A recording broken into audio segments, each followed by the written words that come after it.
Salut, bienvenue à cette nouvelle communication, les échos de la thérapie.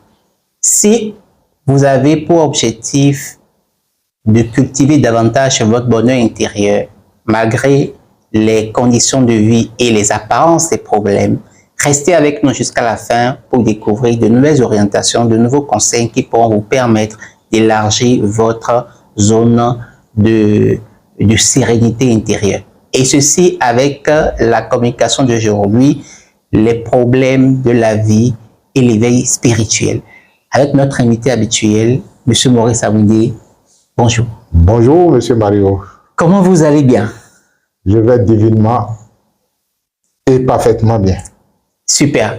Alors, aujourd'hui, nous aborderons cette communication, les problèmes de l'existence et l'éveil spirituel. Alors, quels sont les objectifs? Oui, il est important pour nous d'aborder cette communication, d'échanger sur ce thème qui s'intitule « Les problèmes de l'existence et l'éveil spirituel » parce que de plus en plus, lorsque vous êtes en position d'écoute et que votre rôle, votre dharma est d'écouter les gens, vous avez l'impression que lorsque les gens viennent à vous, oui, c'est comme s'ils veulent vivre sans défi à relever, sans situation existentielle, sans problème de l'existence, c'est-à-dire qu'ils veulent vivre dans un monde où, bon, je ne sais pas comment, et s'il était possible de leur tout arracher en matière de problèmes, en matière de défis à relever, je demanderais à Dieu de le faire pour qu'il constate au moins ce qui se passerait en eux. Mais bizarrement, ce n'était pas possible, donc on les écoute tout simplement et on leur donne les conseils qu'il faut et ils repartent avec leurs problèmes parce que justement, personne ne peut les prendre. Personne ne peut les prendre. Alors, est-ce que cette attente de vivre, d'avoir une vie sans problème, est-ce que c'est spirituel? Si c'était spirituel, on ne serait pas sur cette terre parce que la légende dit que nous étions dans un paradis céleste et pourtant la descente sur cette terre est un choix. C'est totalement irresponsable de penser que c'était un choix de Dieu que de nous retrouver incarnés sur cette terre. C'est vrai qu'on dira il y a un Dieu qui est créateur, qui nous a créés et qui nous a envoyés sur cette terre. Cette théorie où on estime que c'est Dieu qui nous a créés et qui nous a envoyés sur cette terre pour souffrir parce que on aurait désobéi et qu'il y aurait un autre, disons, une autre force du pouvoir qui s'appellerait Satan et qui serait en train donc de nous punir parce que le Père nous aurait envoyés dans ses mains. Je pense que c'est disons de l'irresponsabilité et quand on y voit très près, on voit que c'est illogique. À partir du moment où, soumis à un raisonnement intelligent, on constate que c'est illogique, on va l'évacuer et on va évoluer.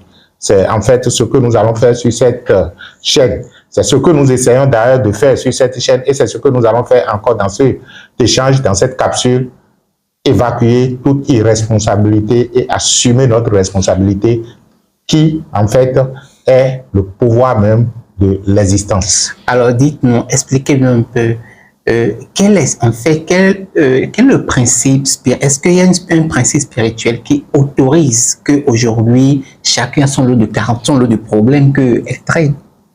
Oui, en fait, c'est suivant votre perception, lorsque vous êtes trop accro aux religions, disons importées, je vais dire, vous allez peut-être parler du péché, vous allez parler des fautes, et on n'a jamais fini de pécher, on n'a jamais fini de commettre des fautes, et on n'a jamais fini également de demander la clémence de Dieu. d'accorder sa miséricorde sur nous afin que nos péchés soient expiés, que nos fautes soient, disons, balayées. Mais depuis que nous sommes en train de faire ça, est-ce que les fautes sont véritablement parties? Est-ce que nos péchés ont été véritablement enlevés? Avons-nous véritablement eu le bonheur que nous souhaitions avoir sur cette terre? Ce sont autant de questions qu'on doit se poser pour comprendre si, entre-temps, on était véritablement dans la bonne démarche. Il y a un maître qui dit, à quoi sert de courir si on ne se sait pas dans la bonne direction?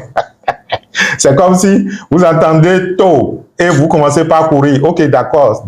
C'est vrai que l'instinct de l'homme l'amène à fuir lorsqu'il se sent en danger quelque part. Mais lorsque vous voulez fuir et que vous voulez aller, disons, dans une direction, il faut s'assurer que cette direction-là n'est pas quand même n'est pas quand même une direction qui va vous conduire encore dans une autre situation. Bien sûr, bien sûr. Il y a un chanteur de ce mois qui dit que lorsque vous êtes poursuivi par un méchant et que si vous ne faites pas attention, vous allez courir et vous vous retrouvez dans la gueule du lion.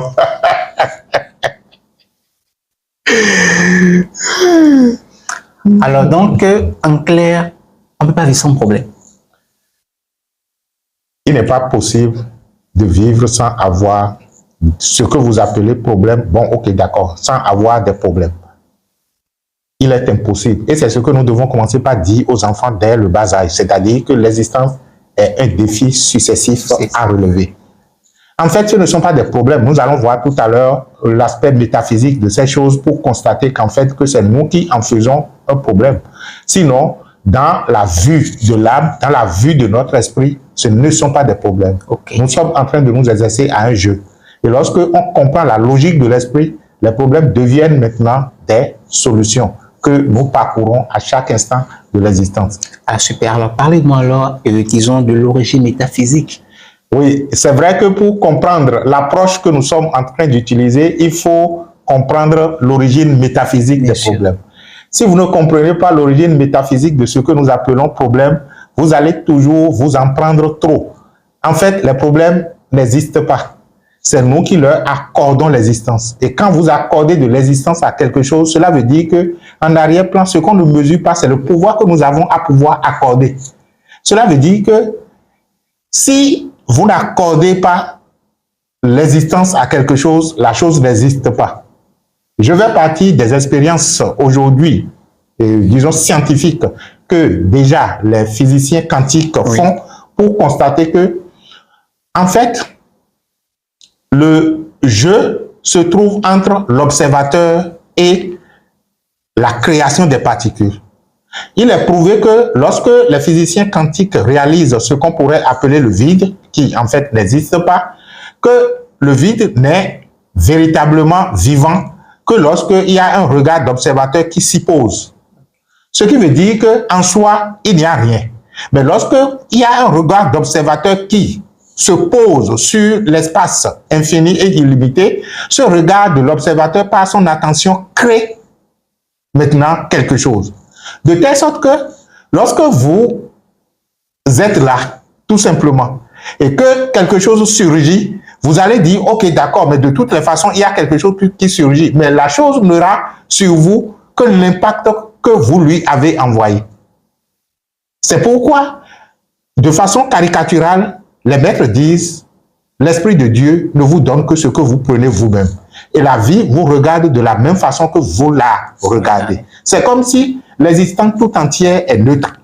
Mais lorsque vous posez votre regard, lorsque vous posez votre attention sur quelque chose, quel est le regard que vous y posez? Quelle est l'attention que vous lui accordez? Au fait, je voudrais dire, quel est le sens, quelle est la perception que vous développez de la chose? C'est cette perception que la chose vous renvoie. Donc, c'est comme si l'univers dans lequel nous sommes est comme un miroir. En fait, il y a même un exercice, hein, comme je me plaise déjà généralement à façonner les exercices à partir des principes des choses. L'univers dans lequel nous sommes, c'est comme un miroir. C'est comme si c'est comme si l'univers est on dirait tout simplement un vitre reflétant.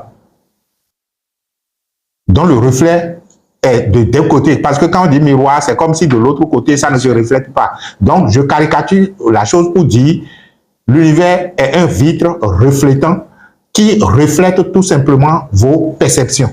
C'est-à-dire, tel vous voyez, tel cela vous renvoie. Sinon, à l'origine, pour mieux comprendre de quoi il s'agit, il faut comprendre tout simplement que, comme je me plais à le dire, hein, si entre-temps vous observez quelque chose dans cette existence et que vous constatez qu'à un moment donné, cette chose peut disparaître, cela veut dire qu'il fut un temps où la chose n'existait pas. Donc, tout ce qui observé disparaît, il fut un temps où cela n'existait pas. Et ça a pris forme. Et après, ça va naturellement disparaître. Donc, nous sommes en fait dans un univers où on pourrait dire tout simplement que à l'origine, il n'y avait rien. Et lorsque du rien, ce qui est, se sentait être, nous étions là.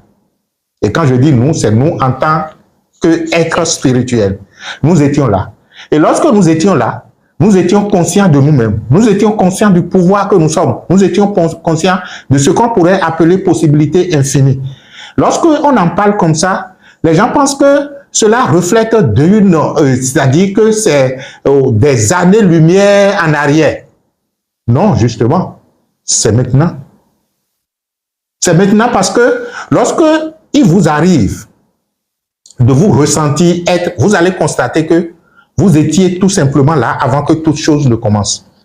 Et lorsque je me ressens être là avant que toute chose ne commence, quel était l'état dans lequel j'étais? C'est ce qu'on appelle l'état de béatitude. C'est ce que les gens exprimaient quand ils parlaient de Jardin d'Éden, que les gens n'ont jamais compris parce que ça n'a pas la forme qu'on a voulu lui donner. Le Jardin d'Éden n'a jamais existé sur cette terre ni sur aucune planète.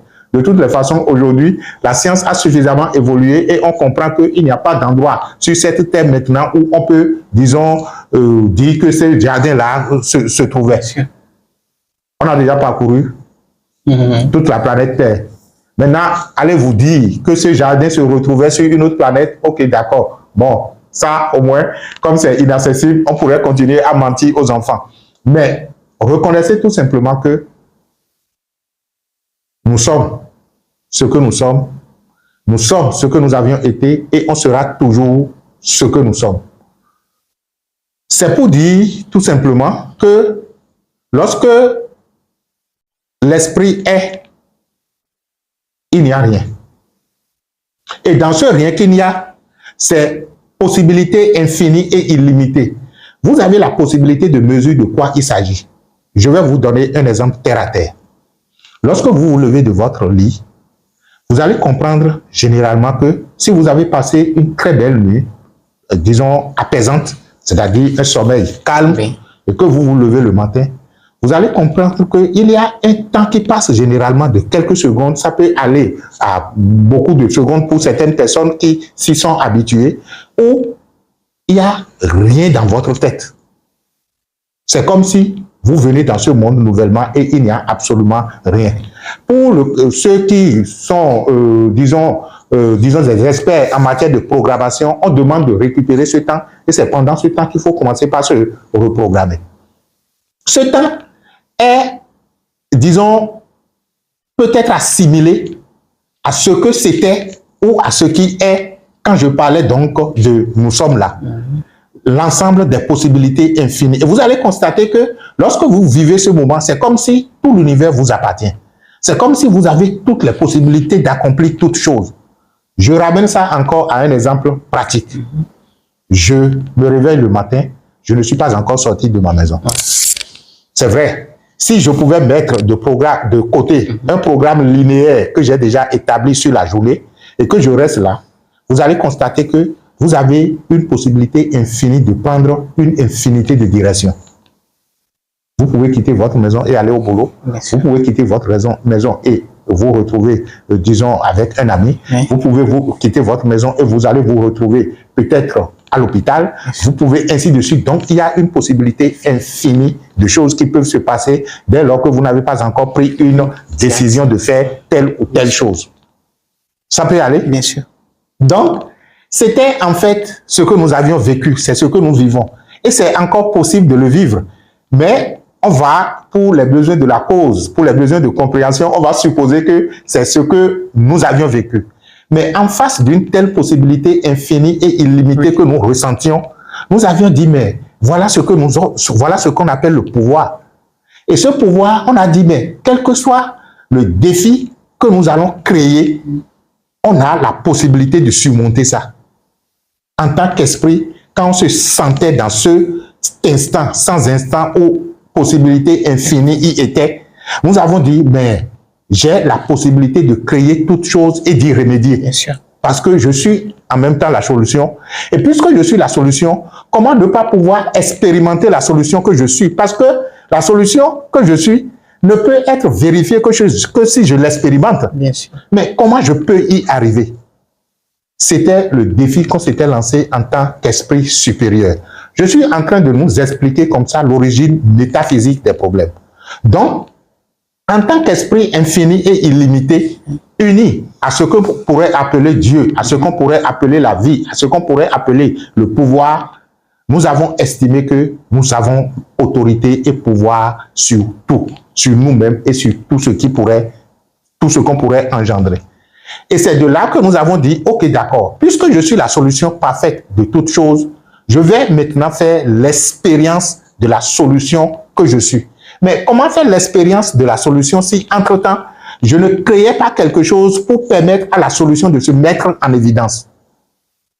C'est comme si vous êtes professeur et vous avez enseigné vos élèves, vous voulez tester s'ils ont compris ce que vous leur avez enseigné, mais la meilleure façon, c'est de les soumettre à une épreuve. On pose un problème, un peu comme je me rappelle au cours primaire, on nous pose un problème pour que, de par le problème, nous puissions faire l'expérience, disons, des solutions qu'on nous a apprises. Et là, c'est en tant qu'être humain, ça. Bien sûr. Imaginez ce qu'on pourrait faire dans la même logique en tant qu'être divin. Donc, c'était là le défi. C'était là le défi parce que l'être divin que nous sommes, se sentant être la solution, a décidé tout simplement d'expérimenter la solution. Et puisque les possibilités lui sont infinies et illimitées, il a juste dit, ok, d'accord, je vais créer une situation qui va me permettre de me référer à moi-même pour pouvoir expérimenter la solution que je suis. Et c'est dans cette logique que, en créant des énergies encore et encore, je vais dire tout simplement, en décidant de ralentir une partie de nous-mêmes, on a commencé donc par créer ce que nous appelons problème. Ce qui s'est passé, en fait, dans la logique de l'éducation de l'humanité, c'est justement que nous n'avions pas trouvé les bonnes personnes, ou du moins, les bonnes personnes étaient là, parce que les maîtres n'ont jamais manqué d'enseigner l'humanité. Mais nous avons accordé crédit à ceux qui sont mal intentionnés et qui ont commencé par faire pouvoir de leur ego. Et lorsque l'homme commence par faire exercice de son ego, il commence par, disons, adultérer les réalités spirituelles.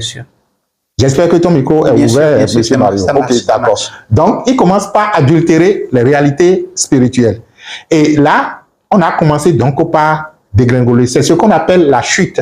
Je pense qu'il va falloir qu'on fasse véritablement une émission sur l'histoire mythologique du jardin d'Éden et de la chute, pour permettre aux gens de comprendre qu'en fait, que ce qui est dit dans la Bible est une initiation, est un aspect ésotérique de la spiritualité, et que dès qu'on ne, c'est-à-dire quand on ne scène pas les réalités spirituelles et qu'on les lit dans la forme littérale des choses, on ne pourra jamais comprendre le chemin et s'éveiller à soi. Donc, nous avons alors décidé de créer les problèmes ou des défis à relever parce que on se sentait à la hauteur de tout ce qui pouvait y arriver. On fait comment? Je crois que une seule question vient lorsque vous présentez la chose comme ça. Pour quel but? Oui, pour notre plaisir, pour notre bonheur.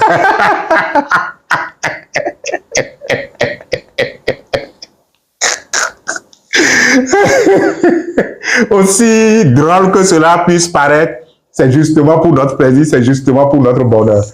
Et que nous avons créé tout ça. Nous avons voulu être heureux. Nous avons voulu expérimenter le bonheur. Je cherche en même temps un petit mouchoir si j'en mets dans la poche pour essuyer les larmes liées à... Alors, en résumé... Parce que oui. Nous avons voulu être plus heureux qu'on ne l'était. Alors, donc, si je résume un peu l'origine du problème, l'origine métaphysique que vous nous expliquez, est-ce que vous êtes en train donc de nous dire que c'est, disons, le choix de l'âme d'initier ces différentes situations afin de montrer ses possibilités? Vous savez ce qui se passe dans la communauté des maîtres? Quand un maître règle un problème, il reste là et il dit le suivant. C'est-à-dire qu'il y a un défi qui s'est posé à lui et finalement, la situation se trouve clarifiée, il reste tranquille et il dit le suivant. Quel est l'homme qui pourrait avoir cette perception? À peine on règle un problème qu'on veut maintenant s'éterniser dans la lourdeur de la vie, sans réflexion, ça ne se passera pas comme ça. Vous serez fouetté. Et si, entre-temps, vous pensez qu'on pourrait se réfugier dans l'alcool ou, disons, les stupéfiants, c'est encore... Oui, oui, et là, un instant, mais comment est-on arrivé? Certaines personnes sont arrivées à cette dépendance... Disons, non, à se laisser surmerger. Ils se retrouvent surmergés par les situations. Quel point de vue métaphysique vous donnez par rapport à cette situation? Ils se voient totalement submergés par les situations.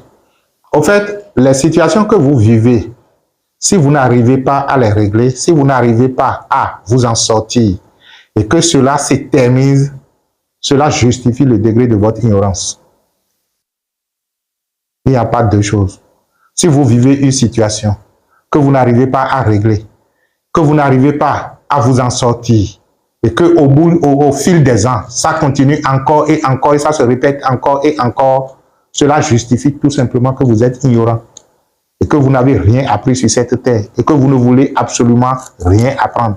Parce que une situation que vous vivez vous interpelle et vous demande à aller plus haut. Il y a le 6e principe de l'univers physique qui est lié au chakra de l'être spirituel qui dit exactement ceci.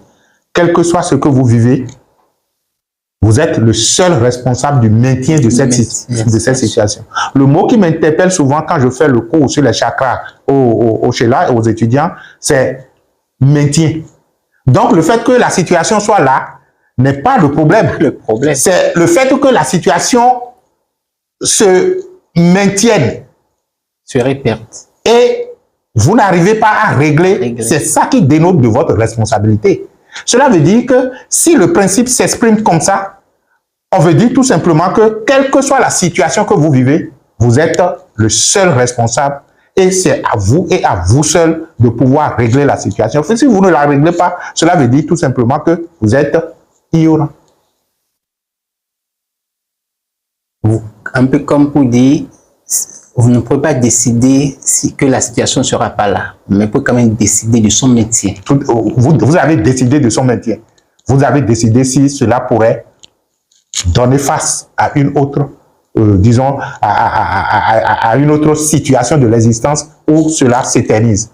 Parce que de toutes les façons, un problème que vous avez réglé aujourd'hui, cette solution devient en même temps un autre problème à régler. Vous n'avez pas d'enfant, vous avez dit non. Et c'est ça le problème. Bon, que la vie vous accorde l'enfant. Vous allez constater que ça même constitue déjà un problème. Vous n'avez pas de femme ou de mari. Ça vous intéresse, non? Vos amis ont de femmes, vos amis ont de mari. Ça vous interpelle et vous dites que vous êtes malheureux. Ok, d'accord. Ayez femme, ayez enfant. Et vous allez constater que c'est ça là même qui sera encore la source d'autres problèmes à régler. Ou bien, c'est comme ça qu'on vit, non? Bien sûr. Donc, on résume tout simplement pour dire que l'existence, en fait, ce qu'il faut comprendre de l'existence, c'est comme si votre vie est un rouleau qui se déplie progressivement devant vous. Ce rouleau, lorsque cela se déplie, peut porter ce que vous appelez, disons, situation heureuse ou situation malheureuse. D'ailleurs, l'une ou l'autre n'existe véritablement pas. le rouleau se déplie tout simplement. Et il vous donne la possibilité d'avoir la perception que vous pourrez développer de ça en fonction de votre évolution spirituelle, en fonction de votre éveil, en fonction de la culture que vous avez faite de vous-même et des situations existentielles ou des autres. Alors, dites-nous, comment peut-on, au vu de tout cela, parvenir à l'éveil? Oui, je dis généralement aux gens, si vous avez de sérieux problèmes dans cette existence, vous êtes heureux. Et lorsque, généralement, j'écoute les gens qui commencent par me narrer toutes les difficultés qu'ils ont, je souris encore et encore parce que je me dis, voilà un potentiel à utiliser, voilà un potentiel à déployer. Il n'y a que celui-là qui est en train de raconter, qui, en fonction de son manque d'éveil et en fonction de son degré d'ignorance, pense qu'il ne peut rien et il est en train de pleurnicher. Sinon, si vous avez de très grandes difficultés dans cette existence-là, vous êtes heureux. Vous devez être heureux d'en avoir.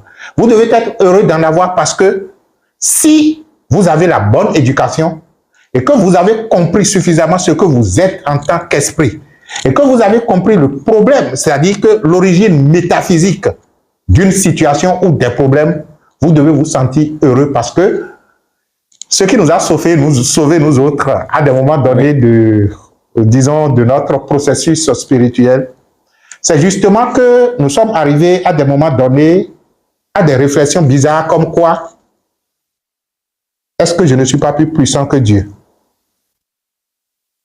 Il m'était arrivé, il nous était arrivé à des moments donnés de nous poser cette question si nous n'étions pas plus puissants que Dieu. Je vais vous donner rapidement peut-être une facette de la réflexion et si intuitivement cela peut vous aider, ce serait très, très bien. Je disais dans le temps, si je ne suis pas plus puissant que Dieu, parce que tel qu'on l'a toujours décrit, il est amour, il est miséricorde et il se dit être absolu.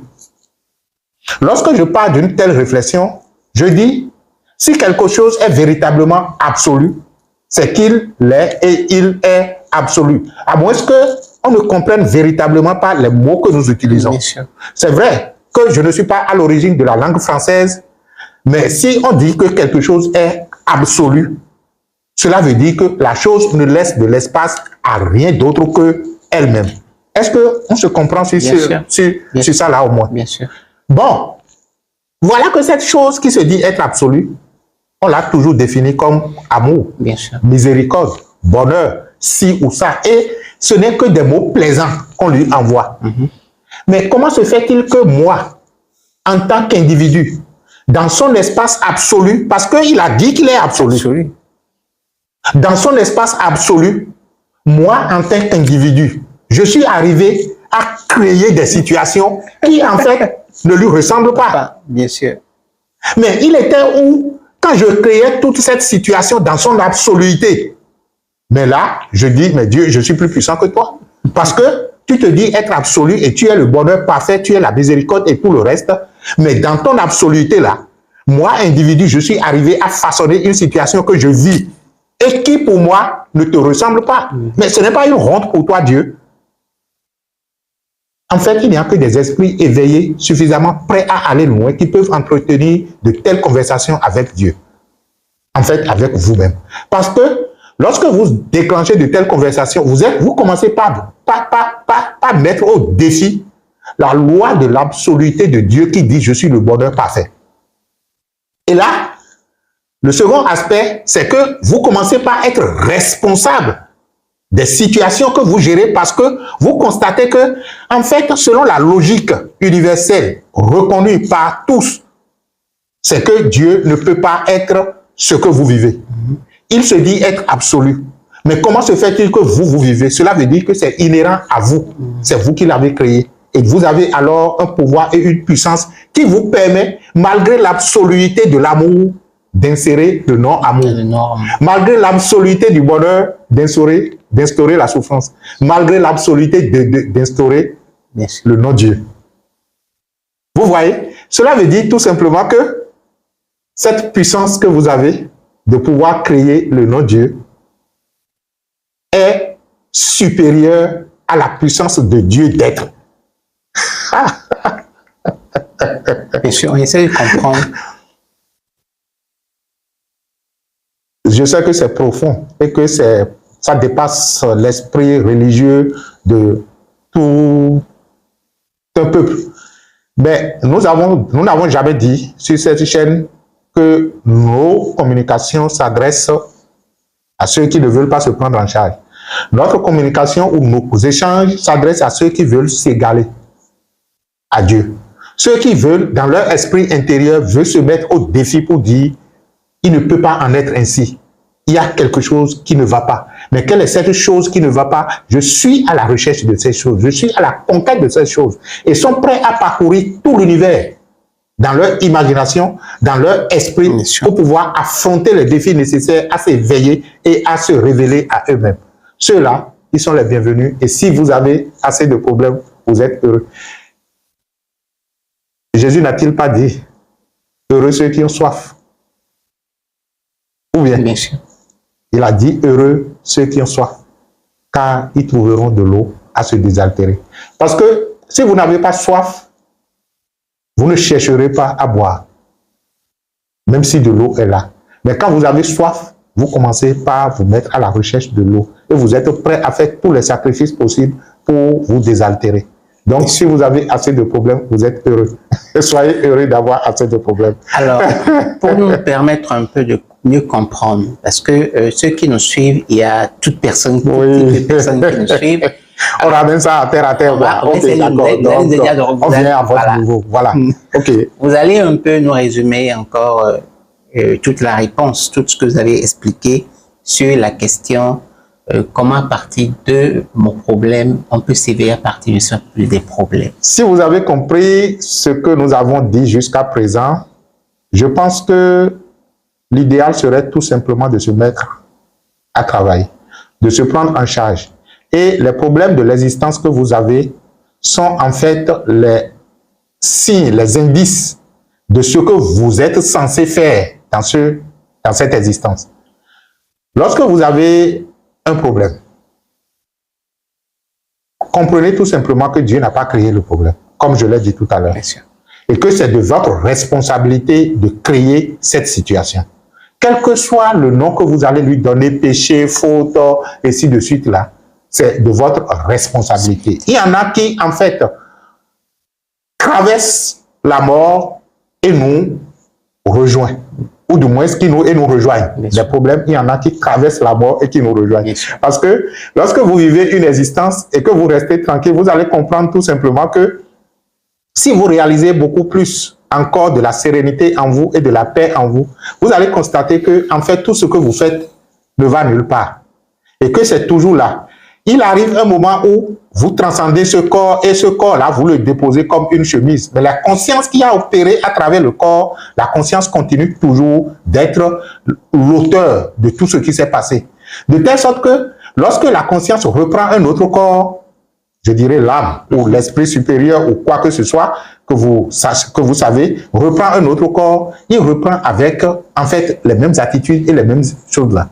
De telle sorte que les problèmes que nous avons créés à des incarnations passées continuent toujours de nous suivre. Il arrive pour nous, au niveau de la thérapie, que telle à telle situation, et lorsque on interroge la vie pour savoir les causes réelles de ces situations, on constate que la plupart des situations que nous gérons et qui, en fait, résistent à se dissoudre dans la vie viennent des incarnations passées. Et lorsque un problème résiste, je parle véritablement de ceux qui ont de sérieux problèmes. La plupart des problèmes qui ont tendance à s'éterniser sont liés à des incarnations passées, sont liés à une accumulation d'énergie qui, en fait, fait semblant de nous dépasser. Mais cela ne nous dépasse pas. C'est-à-dire que vu dans une seule existence, ça vous dépasse. Mais lorsque vous rassemblez le pouvoir de toutes les existences, vous êtes en mesure donc d'aller de l'avant. Donc c'est de percevoir cela comme étant un signe. Le signe que vous avez au plus profond de vous un pouvoir à déployer. Et j'ai l'habitude de dire, le véritable pouvoir se mesure par rapport à l'amour. Donc, lorsque vous constatez tout simplement que le problème ne se règle pas, Ça demande tout simplement une prise de conscience du problème et un retour de la conscience sur elle-même. Vous allez dire, mais comment opérer? Bien sûr. Je vais essayer de vous aider. Je pense que sur cette chaîne... énormément. Et ça pourra énormément nous aider un peu dans la compréhension. Sur cette chaîne, on finira par faire des méditations guidées, on a dit, ou bien même lancer un service de méditation permanente et de coaching pour permettre aux gens qui vivent certaines situations de se mettre dans un groupe où, sans nommer les situations, on pourra travailler ensemble là-dessus. Ça fait une perspective que nous allons créer, Monsieur Mario. Ce serait très intéressant. Super. Parce que ce qui est intéressant, c'est que un problème, lorsque vous le réglez véritablement, vous récupérez le pouvoir qui a permis de créer ce problème. Vous avez de ces films-là où un acteur rencontre une force et quand il finit de lutter avec la force et finalement que c'est lui qui, disons, a la victoire sur cette force-là, c'est comme si la force lui cède un pouvoir. Vous avez suivi de ces films? C'est exactement ça fonctionne avec les problèmes.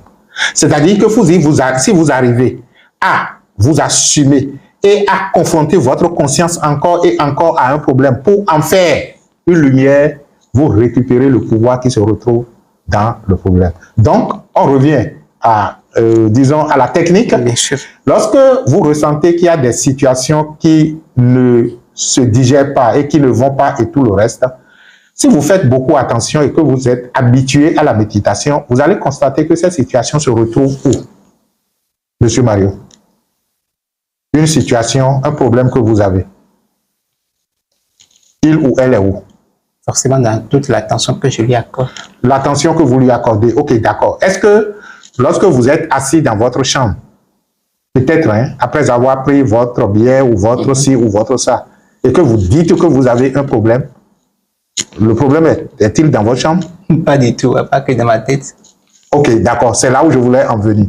Donc, vous allez comprendre tout simplement que il n'y a pas véritablement de problème qui soit dans votre environnement. Mais il y a des problèmes dans votre tête. Et même si, par un temps de, disons, de chaleur, vous êtes dans votre chambre climatisée, mais où est le problème? Il n'y en a pas. Mais il se retrouve dans votre tête. Par temps de plus, si vous êtes au chaud, dans votre chambre, et que vous n'avez pas du tout la fraîcheur qui vous gêne, et même si dans cette, disons, dans cette ambiance de gaieté du cœur, vous dites que vous avez des problèmes, on vous dira, mais où est le problème? Vous le trouverez naturellement dans votre tête. Ok, je fais tout ce détour pour vous dire qu'en fait, que les problèmes ne nous suivent pas. Ne nous suivent pas. Les problèmes ne nous suivent pas. Et on ne les traîne pas partout pour que physiquement, les gens puissent voir pour dire, voilà, il a tel problème, il est en train de traîner tel ou tel problème. Mais nous traînons les problèmes dans notre tête, partout où nous sommes, estimant que nous avons des problèmes. Donc, lorsque vous comprenez cela, vous restez tranquille et vous retrouvez le calme en vous. Prenez de profond. Quelquefois, ça va peser sur votre cœur et vous ne pourriez même pas rester tranquille et face au problème. Alors, vous allez prendre de profondes inspirations et de profondes expirations. À force de prendre ces inspirations et ces expirations, vous commencez par retrouver la paix et la sérénité en vous. Et maintenant, vous allez commencer par observer. Je n'ai pas dit juger. Parce que dès lors que vous introduisez le sentiment de jugement qui dit que ce n'est pas bon, c'est mauvais, ce que je suis en train de vivre, vous ratez le coaching. Vous allez juste observer. Et lorsque je dis d'observer, votre esprit mental qui a été totalement mal éduqué, ça, ce n'est pas de l'insulte, notre esprit mental a été mal éduqué, acceptez qu'on le dise, va commencer par vous dire, non, c'est mauvais, ne fais pas ci, oh non, il faut te lutter, il faut lutter contre, il faut faire ci. Tout ça, vous devez encore observer cela. Et quand vous parvenez à cet état d'observation, vous commencez donc par être la conscience vigilante qui observe tout ça là, toutes ces scènes qui se passent en vous. Et vous commencez par vous demander la raison d'être. Quand je dis la raison d'être là, ce n'est pas en fait la raison d'être du problème. C'est-à-dire que qu'est-ce qui a fait que moi, dans l'absoluité de Dieu qui est bonheur, j'ai instauré cela que je suis en train de voir en ce moment. Donc, vous les observez tout simplement. Et vous commencez maintenant par être responsable parce que Dieu ne les avait pas créés. C'est vous qui les avez créés. Face à cette responsabilité que vous commencez par assumer, vous commencez par dégager votre autorité parce que vous allez vous mettre instantanément en connexion avec votre chakra de Ajna, avec votre œil spirituel qui est en fait le siège de l'autorité spirituelle, le siège du pouvoir. Et pendant que votre conscience est en train tout simplement de percevoir cela et que le retour de la conscience sur elle-même lui permet d'être encore suffisamment responsable, vous commencez alors par trouver la raison métaphysique, la raison d'être métaphysique de cette situation. Et cette raison d'être métaphysique n'est généralement pas les solutions que vous préconisez sur le plan formel, sur le plan humain, mais c'est ce qui permet à l'âme de s'éveiller à un don en elle, c'est-à-dire ce qui permet à votre esprit supérieur de s'éveiller à un pouvoir qu'il ou elle peut exercer dans cette incarnation à travers la matière. Je vous donne un exemple. Il nous est arrivé, ça, on finira par lancer ce service-là dans les jours à venir. Oui. En fait, quand vous êtes de l'école, de l'ISIS, de l'école du Paramaksha, et que vous voyez la rigueur et la scientificité avec laquelle nous travaillons, lorsqu'on veut entreprendre quelque chose, on se donne le temps qu'il faut pour travailler suffisamment sur la chose. Je voulais parler donc de la boîte, je ne vais pas donner son nom pour le moment, sur laquelle nous sommes en train de travailler pour permettre aux gens de retrouver une certaine solution à leurs difficultés. Il nous était arrivé, pendant qu'on était en train de travailler sur la boîte, où le maître nous dit, quelqu'un est aveugle. Il vient souscrire au service de votre boîte. Pour lui, c'est qu'il veut avoir la vue. Mais la réponse de la vie, ou du moins la raison d'être métaphysique de ce problème n'est pas de lui accorder la vue parce que s'il a la vue physique, il ne va pas développer la vue spirituelle. Donc, on le maintient dans cet état-là et à force de travailler sur lui-même là, son œil spirituel s'ouvre. Il a la possibilité de voir de la façon transcendante, c'est-à-dire que de voir aussi bien dans le monde intérieur que de voir dans le monde physique. Il y a des aveugles qui peuvent vous dire avec exactitude à quel endroit se trouve telle ou telle chose. Parce que justement, ils ont développé une autre façon de voir. Qui est en fait la façon, disons, spirituelle de voir et de sentir les choses. Donc, que celui-là est parvenu donc à transcender la vue physique et à développer la vue spirituelle et à commencer donc par aider les gens spirituellement et tout le reste. Et c'est ce qui a fait le bonheur de son existence. Donc, il a pu trouver la solution à son problème qui finalement est devenue source de son bonheur. La source de son bonheur. Je donne cet exemple pour dire tout simplement que tout problème que nous vivons, tout défi que nous avons à relever a une raison d'être métaphysique. Et cette raison d'être métaphysique est en fait ce qui fait notre bonheur. Donc, à partir des problèmes existentiels, lorsque je travaille suffisamment sur les problèmes existentiels, je retrouve en moi le pouvoir, non seulement qui a permis de créer ce problème existentiel, mais la raison d'être de ce problème existentiel qui est une raison d'être spirituelle. Raison d'être spirituelle qui dénote donc du pouvoir de l'amour en moi à déployer pour être non seulement heureux, mais pour aider les autres à faire ces choses-là. C'est pourquoi je dis, si vous avez suffisamment de problèmes, soyez heureux. À moins que vous ne vouliez pas arpenter votre chemin spirituel. Si vous êtes prêt à aller de l'avant dans le chemin spirituel, vous devez être heureux d'avoir suffisamment de problèmes à ne pas pouvoir régler.